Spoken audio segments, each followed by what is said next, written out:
رسول اللہ صلی اللہ علیہ وآلہ وسلم نے فرمایا، جب جنتی جنت میں داخل ہو چکیں گے تو اللہ تعالیٰ انہیں مخاطب کر کے فرمائیں گے، مزید کسی چیز کی ضرورت ہو تو بتاؤ۔ تو جنتی جواب دیں گے، کیا تو نے ہمیں سرخرو نہیں کر دیا؟ کیا تو نے ہمیں جہنم سے نجات دے کر جنت عطا نہیں کر دی؟ اب بھلا کس چیز کی ضرورت باقی رہ گئی ہے؟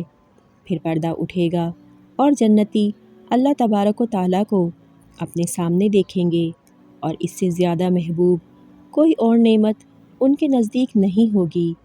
اس پر آپ صلی اللہ علیہ وآلہ وسلم نے قرآن کی یہ آیت تلاوت فرمائی، جن لوگوں نے بھلائی کی راہ اختیار کی ان کے لیے اچھا بدلہ ہے۔ حضرت ابو ہریرہ رضی اللہ عنہ سے روایت ہے، کہا کہ رسول اللہ صلی اللہ علیہ وآلہ وسلم نے دریافت کیا، آج تم میں سے کس نے روزہ رکھا ہے؟ حضرت ابو بکر رضی اللہ عنہ نے کہا، میں نے۔ آپ صلی اللہ علیہ وآلہ وسلم نے فرمایا، آج تم میں سے کون جنازے میں شامل ہوا؟ ابو بکر رضی اللہ عنہ نے کہا، میں۔ آپ صلی اللہ علیہ وآلہ وسلم نے فرمایا، آج تم میں سے کس شخص نے کسی مسکین کو کھانا کھلایا؟ حضرت ابو بکر رضی اللہ عنہ نے کہا، میں نے۔ آپ نے فرمایا، آج تم میں سے کس شخص نے کسی مریض کی عیادت کی ہے؟ حضرت ابو بکر رضی اللہ عنہ نے کہا، میں نے۔